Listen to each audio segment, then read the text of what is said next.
Hello friends, unity S में आपका स्वागत है। मैं फेली राम। जैसे कि अपना पीवाईक्यू की जो सीरीज चल रहा था, हम डेली 5 क्वेश्चनों को जो है उसको सीखने का प्रयास कर रहे हैं। ठीक है, तो इसमें 50 क्वेश्चन तक अपन कर चुके हैं। एक चीज़ याद रखना कि कोई अगर आज से देखना शुरू कर रहा है तो जो पहले जो 50 क्वेश्चन हैं उन क्वेश्चनों को देखेगा तो ज़्यादा फायदा मिलेगा। ठीक, दूसरी बात एक चीज़ याद रखना कि पेपर लेके आप बैठो तो और ज़्यादा फायदे रहेगा। जो मैं चीज़ें बोला कर रहा हूँ, जो सिखाने का प्रयास कर रहा हूँ, उसको सीखोगे तो ज़्यादा फायदेमंद रहेगा आपके लिए। ठीक है, तो ये चीज़ याद रखना। अब देखो, ये जो 51 क्वेश्चन है, अब एक बार है ना, जिसको भी अगर कोई दिक्कत आ रही है वीडियो में, एक दो बच्चे मैंने कमेंट करा कि सर आप दोनों स्लाइड लेके क्यों पढ़ाते हो, तो इसका देखो पर्पज़ ये है कि बाइलिंगुअल है, बाइलिंगुअल इंग्लिश हिंदी मीडियम वालों की, इंग्लिश मीडियम वालों के बच्चों का ये था कमेंट कि सर अगर आप चाहे हिंदी में समझाओ, हमें कोई दिक्कत नहीं है, अगर इधर इंग्लिश में दिखता भी रहेगा तो हम आराम से उसको रीड करके मतलब आराम से सोल्व कर सकते हैं। ठीक है, तो बात ये थी तो कि कुछ बच्चे कमेंट है सर आप एक ही क्वेश्चन मतलब ओनली हिंदी में खोल के बताओ, तो इसलिए मैं कर रहा हूँ। तो इसका पर्पज़ पता होना चाहिए, और ऐसा नहीं आप भी खुद पेपर में लेके बैठो, जो मैं चीज़ें समझाने का प्रयास कर रहा हूँ अब वो मैं बता रहा हूँ। ठीक, अब देखो यही चीज़ याद रखना कि ये क्वेश्चन अब की बार 2023 में ये क्वेश्चन आया है। ठीक है,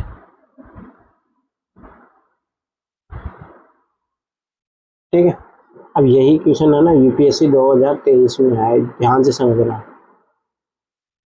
ठीक, उसी मतलब मैं जिस पर्पज से मतलब जिस तरीके से सोल्व कराऊंगा, अपन जो क्वेश्चन से आंसर निकालने की टेक्निक सीख रहे हैं, ठीक है, और कैसे कॉमन सेंस से आंसर निकाला जाता है, उसी में मैंने भी जबकि 2023 में उसी तरीके से क्वेश्चन को सोल्व किया था। ठीक है, तो वो चीज़ ध्यान से समझने का प्रयास करना। अब देखो ध्यान से समझना है कि क्वेश्चन को एक एक इसमें वर्ड पढ़ना पड़ेगा, तब जाके अच्छे तरीके से क्वेश्चन सॉल्व होगा। ठीक है, ध्यान से समझना। बुलाई और लवणीय क्षेत्र, इसमें ज़्यादा महत्वपूर्ण हो जाता है लवणीय क्षेत्र। ठीक, मतलब सैंडी एंड स्लाइन एरिया। ठीक है, ये चीज़ ध्यान से समझो। एक भारतीय पशु जाति का समझ, ध्यान से समझना, एक भारतीय पशु जाति का प्राकृतिक आवास, नेचुरल हैबिटेट है उसका। ठीक है, उस क्षेत्र में उस पशु की कोई परभक्षी नहीं है, मतलब उसको कोई मार के खाने वाला और कोई जानवर नहीं है। ठीक, किंतु आवास ध्वंस होने के कारण उसका अस्तित्व खतरे में है। यह पशु निम्नलिखित में से कौन हो सकता है? अब देखो ध्यान से समझना इस क्वेश्चन को।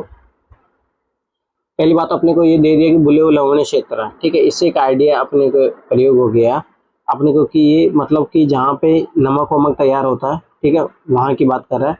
और एक दूसरी बात है कि मिट्टी विट्टी वाले एरिया है उसकी बात कर रहा है, ध्यान से समझ रहा। अब देखो लवणीय क्षेत्र मतलब गुजरात का जो क्षेत्र हो गया उधर हो गया। ठीक है, दूसरी बात है एक भारतीय पशु जाति है, उसका प्राकृतिक नेचुरल हैबिटेट है, वो वहाँ से मतलब वहीं का ही है, लोकली वही चीज़ है, ये भी चीज़ याद रखना। ठीक, दूसरी बात जो इंपॉर्टेंट चीज़ है, इसमें कोई उसका परभक्षी नहीं है, मतलब उसको कोई मार के खाने वाला कोई नहीं है। ठीक है, और बुले लवणीय क्षेत्र। ठीक है, ये चीज़ ध्यान से समझने का प्रयास करना।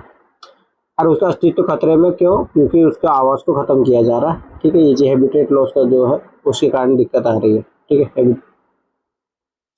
अब देखो ध्यान से समझना, मतलब उसकी जनसंख्या कम होती जा रही है। अब देखो भारतीय वन्य बेस, इसको वन्य बेस को अगर आप देखोगे ना, ये छत्तीसगढ़ उधर ये पाई जाती है, जंगलों में पाई जाती है, तो इसको मार के खाने वाले में शेर, ये बहुत चीता, ये सब सारी चीज़ें, तो ये तो गलत हो गया। अपना ध्यान से समझना एक एक चीज़। ठीक है, तो इस बार इसकी संख्या तो खूब है, तो कोई दिक्कत नहीं है। ठीक है, जो इंडियन गजेल है ये भी बहुत है इस तरीके से। ठीक है, इसको मार के खाने वाले भी बहुत जानवर है। ठीक है, दूसरी बात देखो बुले लवणीय क्षेत्र, अपने पता है कि वहाँ पे क्या यूज होता है। ठीक है, वन्य सुकर मतलब इंडियन वाइल्ड बोर ये भी नहीं है। ठीक है, जो सबसे मेन इंपॉर्टेंट चीज़ है भारतीय वन्य गधा। तो देखो यही यूपीएससी ने है ना, मैं आगे बताऊंगा, यूपीएससी ना 2023 में ऐसे ही ऑप्शनों का प्रयोग करते हुए यूपीएससी ने क्वेश्चन बनाए हैं। ठीक है, तो आपको क्या करना है कि ये जो ऑप्शन दिए हुए हैं इन पे भी काम करके देखना है। ठीक है, ये चीज़ याद रखना, ये बहुत इंपॉर्टेंट है। और मैं जो अपनी पीवाईक्यू की जो सीरीज लेके चल रहा हूँ पीटी के लिए, मैं उसमें यही काम कराने वाला हूँ कि एक बार इनके बारे में भी देखा जाए, क्योंकि यूपीएससी इनके बारे में क्वेश्चन पूछ रहा है। ठीक है, तो वो चीज़ एक अलग पर्पज हो गया। ठीक है, अब देखो भारतीय वन्य गधा, अपने को पता है गधा लवणीय क्षेत्रों में पाया जाता है। एक ही चीज़ जोड़ के देखो। ठीक है, गुजरात के रन में है ना भारतीय वन्य गधा अभ्यारण्य है, ये चीज़ ध्यान समझो। तो इस तरीके से आप अगर क्वेश्चन से इन्फॉर्मेशन जो दी इन्फॉर्मेशन से आंसर निकालने का प्रयास करोगे तो आंसर आ जाता है, कॉमन सेंस से जो आंसर निकालने का तरीका। इसी तरीके से मैंने आपकी बात जो क्वेश्चन आया था 2023 वाला वो भी सोल्व किया था। ठीक है, तो ये चीज़ याद रखना, इस तरीके से क्वेश्चन सोल्व करोगे तो आराम से क्वेश्चन सोल्व हो जाता है। ठीक, अब आगे देखो अगले क्वेश्चन के लिए।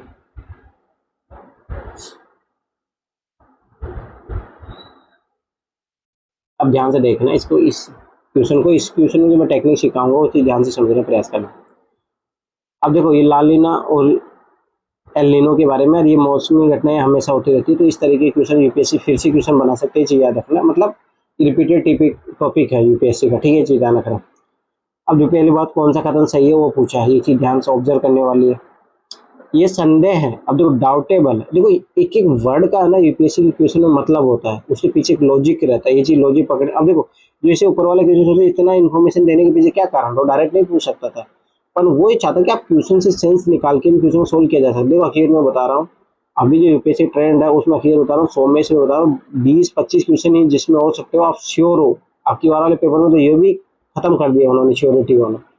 मैं खुद बता रहा हूँ मेरे 10-15 क्वेश्चन ऐसे लग रहे थे कि हाँ जो मैं कर सकता था श्योरिटी के साथ, उसके बाद में भाई गेम खेलना था, बस इसी तरीके से गेम खेलना है। मैं फिर वो बता रहा हूँ, तो फिर भी मैंने 50 क्वेश्चन तक मैंने उसको सही कर दिए थे। तो मेरा कहने का मतलब है कि आपको ये चीज़ सीखनी ही पड़ेगी, नहीं तो यूपीएससी निकालना बहुत असंभव हो जाएगा। तो ये चीज़ आपको सीखनी पड़ेगी, जो मैं सिखा रहा हूँ, पॉजिटिव नेगेटिव एक्सट्रीम वर्ड, ठीक है, कैसे कॉमन सेंस से आंसर निकाला जाता है, ये सारी चीज़ें बहुत इंपॉर्टेंट है, ठीक है। अब ध्यान से देखो, यह संदेह है कि ऑस्ट्रेलिया में हाल ही में आई बाढ़ ला लीना के कारण है, ध्यान से समझना, ऑस्ट्रेलिया में आई है और ला लीना के कारण आई, ठीक है। ला लीना एल नीनो से कैसे भिन्न है? अब मैंने एक चीज़ याद बताया था, कभी जब भी डिफरेंस यूपीएससी पूछता है दो चीज़ों में, तो वो क्या करता है ऑप्शन में इंटरचेंज करने की उसकी प्रोबेबिलिटी रहती है, ये चीज़ ध्यान से समझना। ये करता है हर एग्जामिनर, जो क्वेश्चन सेटर होता है वो इस तरीके से लॉजिक लगाता है कैसे बच्चों को फंसाया जाए, ठीक है। दूसरी बात क्या करेगा कि वो कुछ ना कुछ एक्सट्रीम वर्ड डाल देता है, उससे स्टेटमेंट को गलत बनाता है, ये फैक्ट जो डाल देता है उससे गलत बनाता है। तो ये चीज़ आपने खोजनी पड़ेगी वो किस तरीके से गलत बना रहा है स्टेटमेंट को। देखो मैं उस कंडीशन में सिखा रहा हूँ आपको जब उस क्वेश्चन के बारे में कोई भी आइडिया नहीं, देखो जब नॉलेज होगा तो आप उस नॉलेज के आधार पर करोगे। मैं जो गेम सिखा रहा हूँ वो नॉलेज वाला गेम नहीं है। मैं ऐसे सोच रहा हूँ जिस क्वेश्चन को मालूम कुछ भी नहीं आता हो तो उस क्वेश्चन को कैसे टैकल किया जाए, ये ज़्यादा महत्वपूर्ण। अब देखो ध्यान से समझना है इसमें, ला नीना विश्वविद्य हिंद महासागर में समुद्र के असाधारण रूप से ठंडे तापमान से चरित्रित होता है। अब ध्यान से समझना इसमें, ऑस्ट्रेलिया में बोल रहा है कि ला लीना के कारण बाढ़ आई थी। मुझे बताओ ऑस्ट्रेलिया हिंद महासागर में कहाँ पे बसता है भाई? वो तो प्रशांत महासागर में। आज अभी जाके मैच देखो, ठीक है। देखो किस तरीके से यूपीएससी इन्फॉर्मेशन को चेंज करता है, ये चीज एग्जामिनर जो सेटर होता है। अब देखो इसने यहीं से जैसे क्वेश्चन से लॉजिक लगा और वो अपन क्वेश्चन से आंसर निकालने टेक्निक सीख रहे हैं। भाई सब ऐसी बात है, हिंद महासागर तो आएगा नहीं, यहाँ पे प्रशांत महासागर आना चाहिए, ठीक। मैं समुद्र असाधारण रूप से ठंडे तापमान से चरित्रित होता है। मुझे बताओ, अगर देखो दूसरा लॉजिक समझने का प्रयास करो, ठंडा टेम्परेचर से कभी बरसात हो ही नहीं सकती। जब गर्म होता है तब जाके बादल फॉर्मेट होते हैं। तो ये चीज ध्यान से समझना, एक एक छोटी छोटी चीजें समझो, ठीक है। तो ये इस तरीके देखो साफ पता लगे पहले स्टेटमेंट गलत है, फिर आगे बढ़ते हैं। जबकि एल नीनो विश्वविद्य प्रशांत महासागर में समुद्र के असाधारण रूप से गर्म तापमान से, अब इसने क्या किया पता है, इंटरचेंज कर दिया। मैं वो बता था यहाँ हिंद महासागर जगह क्या आना चाहिए था, प्रशांत महासागर। और मैंने पहले बताया था कि जब डिफरेंस पूछता है तो इंटरचेंज करता है। देखो इस तरीके से जो एग्जामिनर जो होता है उसके माइंड को कैच करना हो कि कैसे स्टेटमेंट को गलत बनाता है, ये चीज ध्यान से समझना, ठीक। तो ये कट गया, ये गया अपना सही पूछ रहा था। अब जो डायरेक्ट अपन आ गए, अब देखो दूसरा पढ़ते हैं अपन, ठीक है। ध्यान से समझना, एल नीनो का भारत के दक्षिणी पश्चिमी मानसून में प्रतिकूल प्रभाव पड़ता है। चलो ठीक है, मान लिया भाई प्रतिकूल प्रभाव पड़ता है, कोई बात नहीं। किंतु ला लीना का मानसून जलवायु कोई प्रभाव नहीं पड़ सकता। एकदम एक्सट्रीम स्टेटमेंट हो गया ये, एक्सट्रीम भाई। हो सकता है थोड़ा सा भी प्रभाव पड़ गया तो क्वेश्चन स्टेटमेंट गलत हो जाएगा। और मैंने क्या बोला था, यूपीएससी हमेशा पॉसिबिलिटी को लेकर चलती है। वो हमेशा इस तरीके के क्वेश्चन फ्रेम करेगी कि फ्यूचर में अगर वो घटना सही हो गई तो अपना क्वेश्चन जो है गलत हो जाएगा, तो वो पॉसिबिलिटी होती है। यहाँ पे एक्सट्रीम दे दिया तो भाई समझ तो कुछ ना कुछ पता पड़ता, दोनों स्टेटमेंट गलत दिए, आंसर अपना आ गया। तो मैं कहना चाह रहा हूँ कि कैसे जब क्वेश्चन का कुछ भी आइडिया में था कि बताओ ला लीनो ये होता, ला लीनो एल नीनो होता है। आज भी मैं इसको अच्छी तरीके से मान लो जानता हूँ नहीं जानता, पर मुझे पता कि एग्जामिनर का जो क्वेश्चन सेट करता है वो मैं जान चुका हूँ। तो ये चीज़ समझो कोई ध्यान से, बहुत इंपॉर्टेंट चीज़ मैं बता रहा हूँ आपको, जो बताने का प्रयास किया जा रहा है यहाँ पे, ये बहुत इंपॉर्टेंट चीज़ है मैं बता रहा हूँ। ये चीज़ें सीखना बहुत जरूरी है। अगर आप ये चीज़ें सीखते नहीं हो ना तो इस एग्जाम को क्रैक करना मैं बता रहा हूँ बहुत ज़्यादा डिफिकल्ट होता जाएगा, ये चीज़ याद रखना, ठीक है। अब देखो अगला क्वेश्चन अब किस तरीके से मैं कराऊंगा वो चीज़ ध्यान से समझने का प्रयास करना, ठीक है। अब देखो 1793 में लॉर्ड कॉर्नवालिस, देखो अगर यही क्वेश्चन अगर आपने अच्छे से किया होता तो यूपीएससी 2017 में ये क्वेश्चन आया था वापस से। तो मैं बता रहा हूँ कि पीवाईक्यू का इंपॉर्टेंस क्या है, बार बार रिपीट करता है क्वेश्चन यूपीएससी, उसे थीम फिक्स है। वहीं से बार बार क्वेश्चन बना था, ठीक है। 1793 में लॉर्ड कॉर्नवालिस की भू व्यवस्था प्रणाली लागू होने के बाद, ठीक है, बाद कानूनी विवादों की प्रवृत्ति में बढ़ोतरी देखी गई थी, ठीक है भाई। मतलब देखो केस मामले बढ़ रहे थे, सब ऐसी बात है। निम्नलिखित प्रावधानों में से किस एक को सामान्यतः इसके कार्य के रूप में जोड़कर देखा जाता है। अब एक रीजन बताना है, ऐसा कौन सा रीजन था कि न्यायालय में जो लोग ज्यादा जा रहे थे, उसका क्या रीजन था, ठीक है। तो ये चीज याद रखना, अब ध्यान से समझना। अब इसमें अपने को ऑप्शन दिया, अपन ऑप्शन से आइडिया लगाएंगे, ठीक है। अब ध्यान से देखना, रियायत अपन जानते हैं किसानों को बोलते हैं, किसानों की तुलना में जमींदारों की स्थिति को अधिक सशक्त बना देना। अब मुझे पता, देखो जमींदारी सिस्टम में चलो ये चीज तो होती थी, परंतु इससे यहाँ पे जो सोचो, अगर रैयत की तुलना में जमींदार ज्यादा पावरफुल हो जाएंगे तो सब ऐसी बातों किसानों को क्यों जाने देंगे, ठीक है। ये चीज ध्यान से समझने का प्रयास करना। वो ऐसे दबा देंगे उनका आवाज को, वो न्यायालय तो जाने नहीं देंगे, तो ये कारण तो नहीं है, ठीक। अगला देखो, ईस्ट इंडिया कंपनी को जमींदारों का अधिपति बनाना, ऐसा तो कंपनी कभी करेगी नहीं कि वो उसको अधिपति बना देगा, स्वामी बना देगा, ठीक है। तो ये चीज याद रखना। न्यायिक पद्धति का अधिक कार्यकुशल होना, अरे भाई आज भी इंडिया में अधिक कार्यकुशल नहीं है, तो इसका रीजन ये नहीं था, इसका रीजन ये था जमींदारी व्यवस्था में जो किया गया था। ये चीज ध्यान से समझने का प्रयास करना।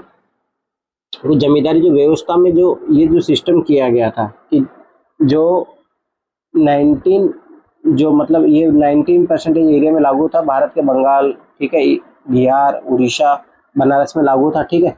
सबसे बड़ी बात है कि इसमें जो जमींदारी का जो क्षेत्र था वो पूर्णतः निर्धारित न होना, ये कारण था इसका, ठीक है। दूसरा कारण था उसका जमींदारों कृषकों के बीच जो अनेक मध्यस्थ होने के कारण जो विवाद बढ़ रहे थे, वो एक रीजन था। थर्ड रीजन, भूमि को बिक्री योग्य बना देने के कारण विवाद बढ़े, इसके कारण न्यायालय में लोग जाने लगे, ठीक है। तो मेरा कहने का मतलब है कि देखो ये डायरेक्टली रीजन नहीं है, ठीक है। तो इसका डी आंसर हो गया, ठीक। तो ये चीज समझने का प्रयास करो कि यूपीएससी किस तरीके से क्वेश्चन फ्रेमिंग करती है, ठीक है। वो मेन रीजन जानना चाहिए। अब देखो यही क्वेश्चन अगर आपने अच्छे तरीके से R&D कर लिया होता इसी क्वेश्चन पे, तो आराम से आप 2017 का क्वेश्चन, फिर आगे भी एक क्वेश्चन आया वो बना सकते थे आराम से। तो मैं बता रहा हूँ कि जो मैं पीवाईक्यू सीरीज लेके चलने वाला हूँ पीआरपीटी 2024 के लिए, तो उसमें मैं क्या कर रहा हूँ, अब देखो जैसे मुझे पता लग गया कि अच्छा ये इसने लेंस जो सिस्टम है उससे क्वेश्चन बनाया है, ठीक है। तो मैं क्या करूँगा, और इसी को ही एक बेस बना के टॉपिक के तरीके, तो इसमें स्थायी बंदोबस्त भी अपन पढ़ेंगे, रैयतवाड़ी भी पढ़ेंगे, महालवाड़ी भी पढ़ेंगे, और कौन कब स्टार्ट किया। तो इस तरीके सारे क्वेश्चनों को जब एनालाइज करेंगे और उस तरीके से टॉपिक की तरह एनालाइज करेंगे, तो अपन अच्छे तरीके से आगे जो फ्यूचर में क्वेश्चन आने वाले हैं उनको भी अपन टैकल कर सकते हैं, ठीक है। तो ये चीज मेरा जो प्लानिंग है इसको ध्यान से समझने का प्रयास करो, जो मैं पीवाईक्यू का जो अपना प्रोग्राम लेके आने वाला हूँ, ठीक। अब अगला देखो, 1942 के भारत छोड़ो आंदोलन के संबंध में निम्नलिखित में से कौन सा एक टिप्पणी सत्य नहीं है, गलत खत्म पूछ रहा है। अब ध्यान से समझना। अब इस टाइप के क्वेश्चन में बच्चे क्या गलते हैं, अब देखो मैं यहाँ पे कुछ चीजें सिखाना चाहूंगा। देखो यह आंदोलन अहिंसक था, अब ये सोचेंगे अरे कहाँ हिंसा हुई, तो इसमें तो एकदम जो है रेलवे स्टेशनों को उखाड़ फेंका था, इस तरीके से बहुत सारे हुए थे। तो बच्चा अच्छा ये तो अहिंसक, तो गलत बात है, काट इसको सही मार के बच्चा भाग आएगा। तो सबसे पहली बड़ी गलती ये गलत हो जाएगा आपका आंसर, ठीक। तो अब देखो सबसे बड़ी बात है छोड़ो, सबसे बड़ा आंदोलन भारत, अब मैं ध्यान से समझाना जो चीज यहाँ समझाने का प्रयास करूँगा वो चीज ध्यान से समझने का प्रयास करना। देखो भारत छोड़ो आंदोलन, भारतीय स्वतंत्रता जो प्रेमी थे महात्मा गांधी, ये सबने शुरू किए। तो मतलब यूपीएससी कभी भी ये चीज याद रखना, जो स्वतंत्रता आंदोलन करने वाले थे वो याद उनको कभी नेगेटिव शो नहीं करेगी, उनको पॉजिटिव एंगल से शो करेगी। और जो अंग्रेज है उनको नेगेटिव शो करेगी, वो उन्होंने अपने भारत का शोषण किया है। कोई कुछ अच्छे जो रहेंगे उन्हीं को पॉजिटिव वे से, जैसे रिक्टन हो गया, इनके बारे में अच्छे से बताएगी, पॉजिटिव बताएगी। परंतु मैं बता रहा हूँ यूपीएससी कभी भारतीय जो स्वतंत्रता आंदोलन के जो थे नेता थे उनको कभी नेगेटिव सेंस से नहीं दिखाएगी। अब ध्यान से अब इस क्वेश्चन को पढ़ो, अब इस माइंड सेट से क्वेश्चन को आप करने जाओगे तो फिर आप इस क्वेश्चन को सही कर लो। अब ध्यान से देखना, 19 भारत के भारत छोड़ो आंदोलन के संबंध में निम्नलिखित में कौन सा एक टिप्पणी सत्य नहीं, गलत खत्म पूछ रहा है। यह आंदोलन अहिंसक था, अगर अहिंसक बता दोगे तो मतलब ध्यान से समझना, ठीक है। देखो यह आंदोलन अहिंसक था, अब देखो ये पॉजिटिव बात है, और मैंने क्या बताया पॉजिटिव तो बात देखनी है क्योंकि ये हिंसा नहीं होती है इसमें, और मैं क्या बता रहा हूँ पॉजिटिव तरीके से बताएंगे अपन इसको, ठीक है। दूसरा इसका नेतृत्व तो महात्मा गांधी ने किया था, बस यही तो चीज समझनी है कि भाई इसका नेतृत्व जैसे 8 अगस्त 1942 को, अब देखो यही क्वेश्चन यूपीएससी 2021 में आया, इसी ध्यान से समझो। उसमें डायरेक्ट पूछा 8 अगस्त 1942 को क्या हुआ था, ग्वालियर टैंक से जो भारत छोड़ो आंदोलन की उसकी घोषणा हुई थी। अब जैसे महात्मा गांधी ने घोषणा किया 12 बजे उसको गिरफ्तार कर लिया जाता, तो ये बताओ उसकी लीडरशिप कैसे करेगा जब उसको गिरफ्तार करके जेल में डाल दिया गया, तो ये तो गलत स्टेटमेंट है। बस यूपीएससी यही पूछना चाहती है कि आपने कितना ये चीज़ों को सीखा है, ठीक है। अब देखो, एक तरीका मैंने ये भी सीखा था, एक तो आंसर तो इस तरीके से आ गया। देखो दूसरा मैंने क्या तरीका बताया था कि कुछ सिमिलरिटीज दो ऑप्शनों में दी रहती है। अब देखो, उसका नेतृत्व तो महात्मा गांधी ने किया था, ये आंदोलन स्वप्रेरित। अब साफ पता लग गया ये दोनों नियर स्टेटमेंट है, एक ही चीज के बारे में बताना चाह रहा है कि कौन लीडर था उसका। अब देखो, ये तो आंदोलन स्वप्रेरित हो सकता है या महात्मा गांधी ने किया। अब अपने को थोड़ा सा कॉमन सेंस है, महात्मा गांधी ने तो किया नहीं, और यही पूछ रहे कौन सा स्टेटमेंट गलत है, तो बस अपने को पता लग गया। अब ये सही है स्टेटमेंट, गलत स्टेटमेंट ये है। तो इस तरीके से ऑड इवन तरीके से भी आपने इस सिचुएशन में जा सकते हो, ठीक है। जैसे इसने सामान्य सभी वर्गों को आकर्षित नहीं किया था, ये बात सही है। इसमें उस टाइम लेबर पार्टी पे सपोर्ट नहीं थी, क्योंकि रशिया से गाइडलाइंस मिल रहा था, तो इस कारण उन्होंने सपोर्ट नहीं किया था, ठीक है। तो ये चीज याद रखो। तो मेन चीज मैं वही बताना चाह रहा हूँ कि किस तरीके से क्वेश्चन को जो पकड़ना है, उसको किस तरीके से क्वेश्चन अपने को सोल्व करना, ठीक है। दूसरी बात एक चीज याद रखना, अब जो अगला क्वेश्चन आप ध्यान से समझना। अब देखो इस टाइप की क्वेश्चन है, यूपीएससी जहाँ पे बहुत ज्यादा फंसाती है उसके क्या देखना। भारत में 19वीं शताब्दी के जनजातीय विद्रोह के लिए निम्न कौन सा एक तत्व ने साझा कारण मुहैया करा है, ठीक है। अब देखो मैंने क्या बोला, नॉन क्वेश्चन का आंसर क्या जाता है, डी, ठीक है। एक चीज याद रखना, दूसरी बात एक चीज याद रखना। अब देखो कुछ ना कुछ, अब एक ऐसे को अपने कॉमन फैक्टर ढूंढना है कि जो जितने जनजातीय ट्राइबल रिवोल्ट हुए, तो उसमें जो कॉमन कारण बना वो, ठीक है। अब क्वेश्चन से अपने को ये सेंस निकल, अब ध्यान से समझते हैं। भू राजस्व की नई प्रणाली का लागू होना और जनजातीय उत्पादों पर कर का लगाया जाना। अब देखो ध्यान से समझना, भू राजस्व की नई प्रणाली अपन जैसे अभी देखा था पिछले में, बंगाल, बिहार, उड़ीसा, बनारस में लागू की गई, और ट्राइबल तो ऑल ओवर इंडिया रहती है। अब वो एक रीजन तो सोचो कि पूरा ऑल ओवर इंडिया के लिए तो नहीं होता। अब देखो इसने पूछा ये कौन सी तत्व में साझा कारण मुहैया करा, जो हर जगह सेम प्रॉब्लम रही है, तो ये तो नहीं है भाई, ठीक है। ये कॉमन सेंस जो है क्रिएट करने की सोचो, ठीक है। जनजातीय क्षेत्र में विदेशी धर्म प्रचार को प्रभाव। अब दूसरी बात है, सोचो कि ट्राइबल एरिया में बहुत अंदर जाके धर्म प्रचार, चलो ठीक ये वो भी एक रीजन था, पर तो आप ये चीज सोचो कि वो हर जगह तो अप्लाई नहीं होगा ना वही सारी चीजें, ठीक है। तो ये चीज भी नहीं होगी, ठीक। जनजातीय क्षेत्रों में बिचौलियों के रूप में बड़ी संख्या में महाजनों, व्यापारियों, लगाने ठेकेदार बढ़ना। तो मैं फिर बता रहा हूँ, ये हर क्षेत्र में तो ऐसा नहीं हुआ होगा, ठीक है। ये चीज ध्यान से समझने का प्रयास करो, ठीक। अब देखो, जनजातीय समुदाय की प्राचीन भूमि संबंधी व्यवस्था को संपूर्ण उदाहरण, जैसे बिरसा मुंडा आंदोलन देख लो, कोई भी देख लो, वो क्या करते उनकी जो पारंपरिक जो जमीन पे उनके जो अधिकार थे, आज भी गवर्नमेंट उनके अधिकारों छीनने का प्रयास करती है, तो वो विद्रोह कर जाता है, क्योंकि उनको पता है कि उनके लिए आजीविका का साधन वही है, जमीन ही है। तो सब्बाई सी बात है, मेन रीजन ये था कि उनको जो मान लो कि जो complete description of the old agrarian order of the tribal communities. अब देखो ये जान समझने का प्रयास करना कि सब्बाई सी बात है, आज भी अगर मान लो कि जो जनजातीय ट्राइबल से एरिया वहाँ पे अगर गवर्नमेंट को रूल चेंज करना चाह रही है, तो बहुत बड़ा विवाद हो जाता है। आज भी गवर्नमेंट वहाँ की जमीन के लैंड के बारे में सोची नहीं। तो ये चीज ध्यान से समझने का प्रयास करो कि सबसे महत्वपूर्ण अरे जमीन है, जमीन तो हर एरिया में कॉमन रहेगी। तो यहाँ पे कॉमन कारण यही था जो जिसने हर ट्राइबल विद्रोह के पीछे एक कॉमन कारण था, ठीक है। तो ये चीज समझने का प्रयास करो कि जो सबसे मेन इंपॉर्टेंट क्या चीज है यूपीएससी वो पूछता है, ठीक है। अपन आगे बढ़ते हैं अपन, ठीक। अब देखो,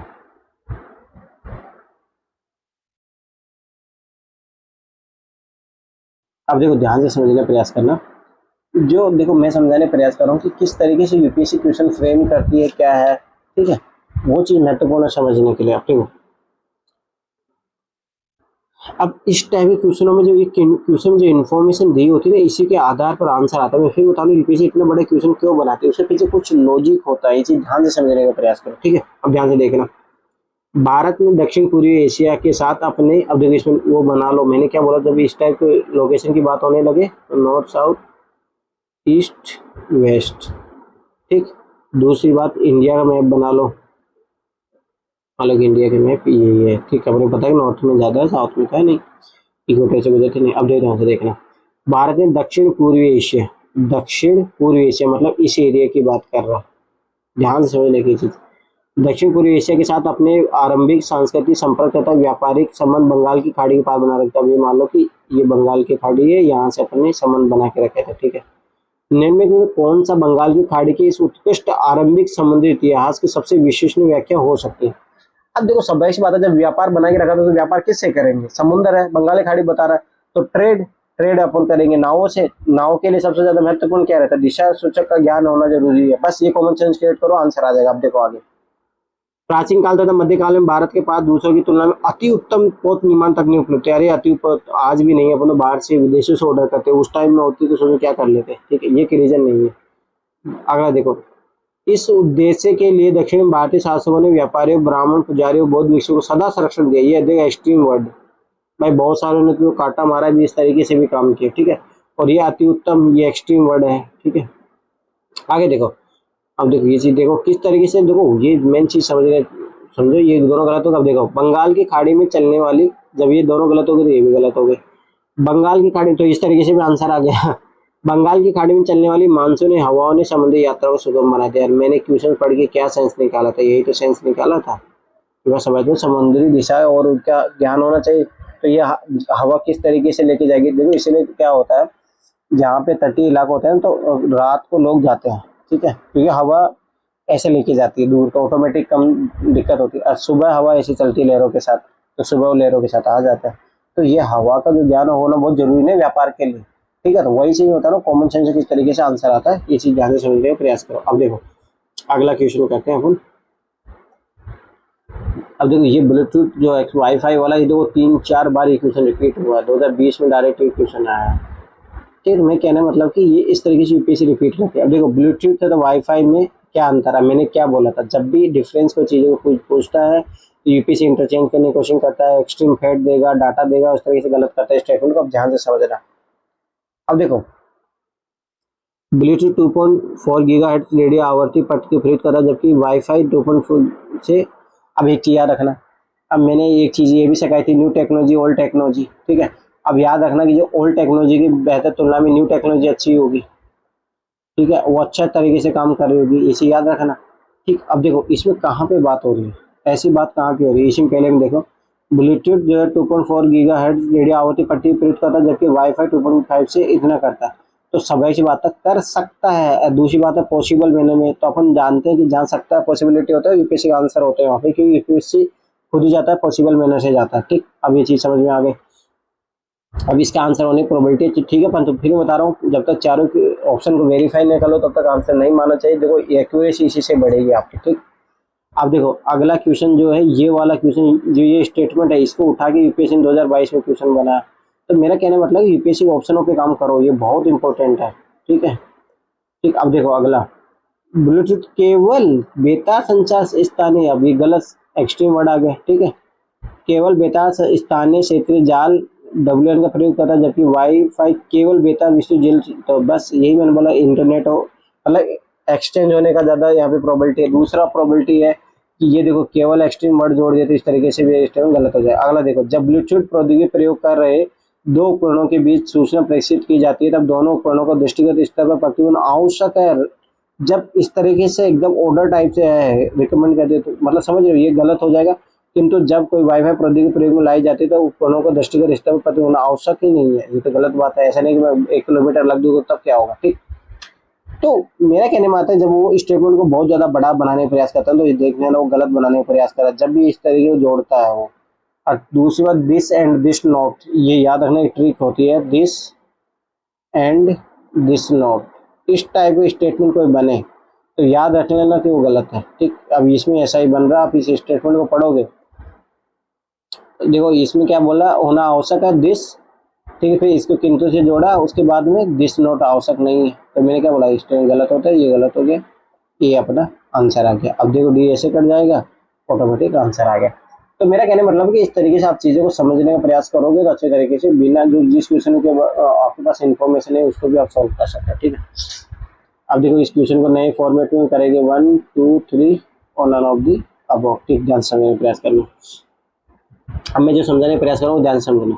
सूक्ष्म सिंचाई की पद्धति के संदर्भ में कौन कौन से कथन सही है। अब देखो माइक्रो इरिगेशन अपन जानते हैं पॉजिटिव चीज है, अपन पॉजिटिव का पॉजिटिव इम्पैक्ट देखेंगे, परंतु पॉसिबल मैनर में होने चाहिए। ठीक, मृदा से उर्वरक पोषण हानि कम की जा सकती है, पॉजिटिव बात है तो आएगा भाई, ये आएगा तो ये गया, ये आएगा तो इधर ये गया। ठीक, ये वर्षाधीन खेती की सिंचाई का एकमात्र साधन है, बहुत एक्सट्रीम वर्ड हो गया भाई, कुआं भी है, बहुत सारी चीजें एक्सट्रीम वर्ड हो गया, दूसरा कट जाएगा अपना। ठीक, ठीक, अब मतलब 3 भी सही नहीं है। ठीक, ध्यान समझो, इसमें से कुछ कृषि क्षेत्र में भूमि जल स्तर को कम होने से रोका। जब भी इस टाइप के वर्ड यूज होता है ध्यान से समझना, ये मैं बता रहा हूँ बहुत इंपॉर्टेंट है, जहाँ कुछ एक वर्ड ऐसे होता तो पॉसिबल मेरे को शो करता है, मैं फिर बताना यूपीएससी हमेशा पॉसिबिलिटी के साथ जाती है।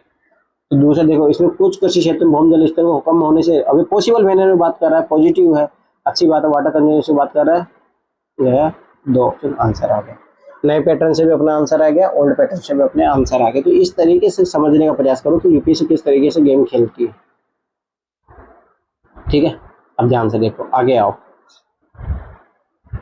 निम्नलिखित कोटों के आधार पर सही उत्तर चुनिए। ठीक, अब ध्यान से देखना, इसमें भी अपन नए पैटर्न से करेंगे 1 2 3 और नन ऑफ दी अबव। ठीक, ध्यान से देखना से भारत में उपनिवेशी शासन काल में होम चार्जेस भारत से संपत्ति दोहन का महत्वपूर्ण अंग थे। निम्नलिखित में कौन सी निधियां होम चार्जेस के संगठक थे। ठीक है, अब ध्यान से समझना, उसके कंपोजिशन पूछ रहा है अपने को। ठीक है, होम चार्जेस में क्या क्या था, अब ध्यान से समझना। अब इस टाइप क्वेश्चन को सोल्व करने का तरीका ये है, अब सबसे मेन चीज है होम चार्जेस। घर पे सोचो कि घर पे कोई चार्ज लगा रहा है आपके, ठीक है, आपका घर है और उस पर कोई चार्ज लगा रहा है, आपसे जबरदस्ती पैसे वसूल रहा है, बस ये चीज याद रखना। तो अंग्रेज क्या कर रहे थे, भारत पे चार्ज लगा लगा के यहाँ से पैसे लेके इंग्लैंड लेके जा रहे थे। अब ये चीज आपको ऑब्जर्व करना है, किस में ऐसी बातें हो रही है। ठीक है, अब बस ये चीज याद रखना। अब दूसरी बात है, संपत्ति दोहन का महत्वपूर्ण अंग था। ठीक है, अब देखो सही उत्तर ढूंढना, ध्यान से देखो। लंदन में इंडिया ऑफिस के भरण पोषण के लिए बस मैंने वही बोला था कि यहाँ से आप पे चार्ज लगा लगा के लंदन लेके जाए, तो ये तो लेके जाए, तो ये तो आएगा आंसर का पार्ट, ये आएगा तो ये गया, ये आएगा तो ये गया इधर। ठीक, ध्यान से देखो। भारत में कार्यरत अंग्रेजी कर्मचारियों को वेतन तथा पेंशन देने हेतु प्रयोग में लाई जाने लगी, ये तो है ही, स्वाभाविक सी बात है, इसी के लिए तो होम चार्जेस लगाया जाता था। ठीक, ये भी है, 2 स्टेटमेंट सही है, तो ये गया और इधर ये गया अपना। ठीक है, देखो मैं ये बता रहा हूँ, ओल्ड पैटर्न नए पैटर्न को ज्यादा अंतर नहीं है, चीजें वही है, ये चीज समझने का प्रयास करो। ठीक है, भारत के बाहर हुए युद्धों को लड़ने में अंग्रेजों द्वारा प्रयोग में लाई जाने वाली नीति, अब देखो ये पूर्णतः भारत पे आधारित नहीं था, क्योंकि और भी तो इनके उपनिवेश थे, जैसे ऑस्ट्रेलिया था और बहुत सारे देश थे, वहां से भी तो ये लाते थे युद्ध को लड़ने के लिए। ठीक है, तो ये गलत हो जाएगा ये स्टेटमेंट। ठीक है, तो अपना 2 स्टेटमेंट सही हो गया। ठीक है, तो ये चीज ध्यान से समझना कि वो भारत पर हमेशा पूर्णतः निर्भर नहीं थे। ठीक है, तो ये चीज याद रखना, वो तो फिर R&D में आप कर लेना अच्छे तरीके से, क्या क्या है सारी चीजें। पर महत्वपूर्ण, भारत के बाहरी युद्ध को लड़ने में अंग्रेजों के द्वारा प्रयोग में लाई जाने वाली नीति पूर्णतः भारत से आधा से ली थी और देशों से भी जो है उससे करते थे। ठीक है, तो ये चीज ध्यान से समझने का प्रयास करना। ठीक, अब आज का लास्ट क्वेश्चन। ठीक, अब ध्यान से देखो, देखो एक चीज ऑब्जर्व कर रहे हो कि गांधी से रिलेटेड जितने भी घटनाक्रम रहे हैं यूपीएससी ने हमेशा पूछे हैं, कि याद रखना, हमेशा यूपीएससी को पूछा है, ये चीज याद रखना। ठीक है, गांधी जी बहुत इंपॉर्टेंट है यूपीएससी के लिए, मैं फिर दोबारा बता रहा हूँ। ठीक है, अब देखो, खेड़ा के किसान पक्ष में महात्मा गांधी के सत्याग्रह संगठित करने के क्या कारण था। अब ये देखो रीजन पूछ रहे भाई, खेड़ा जो था मतलब 1918 में जो था खेड़ा का सत्याग्रह हुआ था। अब यही क्वेश्चन यूपीएससी ने 2017 में पूछा। ठीक है, और यही क्वेश्चन 2018 में आया था। इसी रिलेटेड गांधी को अगर आप एनालाइज कर लेते तो भाई गांधी इंपॉर्टेंट है, गांधी के बारे में सारा इन्फॉर्मेशन अच्छे से कलेक्ट कर लो। ठीक है, खेड़ा के किसान पक्ष में महात्मा गांधी सत्याग्रह संगठित करने का क्या कारण था। अब देखो ध्यान से समझना, महात्मा गांधी सब एक सी बात है, किसानों के पक्ष में जा रहे हैं तो किसानों को शोषण कर रहे होंगे अंग्रेज शोषण कर रहे होंगे, तो भाई समझ कुछ ना कुछ नकारात्मक काम कर रहे होंगे। अभी इसमें ये इससे पता लग गया कि भाई क्यों, वो क्या चीज थी। ठीक, तो अकाल पड़ने के बावजूद प्रशासन ने भू राजस्व की उगाही स्थगित नहीं की, तो यही तो कारण होगा, तभी तो मान लो कि बहुत नकारात्मक है हो गया है, वो तानाशाह हो गया, तभी तो गांधी जी अपनी लाठी लेके आएंगे। ठीक है, तो ये चीज ध्यान से समझने का प्रयास करो, तो ये तो होगा। ठीक है, तो ये होगा, तो ये तो गया। ठीक है, ध्यान से समझने का प्रयास करना। प्रशासन का यह प्रस्ताव था कि गुजरात में स्थायी बंदोबस्त, आप देखो अपन मैं फिर बता दूं, ये उधर अगर स्थायी बंदोबस्त के ऊपर काम कर लेते, 1793 में लॉर्ड कॉर्नवालिस द्वारा लाया गया था। और खेड़ा जो सत्याग्रह 1918 की बात हो रही है। सोचो कोई मतलब नहीं है, कॉन्ट्राडिक्शन एकदम विरोधाभास है, कहाँ कब की बात कर रही है। और आपने पता है गुजरात में ऐसे भी स्थायी बंदोबस्त नहीं लाया गया था, रैयतवाड़ी लाया गया था उधर, ये भी कॉमन सेंस लगाते हुए तब भी आंसर आ जाता है आराम से। तो ये चीजें मैं बता रहा हूँ कि छोटी छोटी जो चीजें हैं इसको कैच करना सीखो और इंटरलिंकेज करना सीखो अपनी पढ़ाई को, तब जाके जो चीजें में जो मैं पकड़ पा रहा हूँ वो आप पकड़ पाओगे। देखो पढ़ाई इसी तरीके से होनी चाहिए आपकी, ताकि उस बेस्ट से बेस्ट तरीके से आप क्वेश्चनों को आइडेंटिफाई कर पाओ। ठीक है, तो थैंक्स फॉर वॉचिंग। ठीक है, फिर मिलते हैं नेक्स्ट वीडियो में। ठीक है।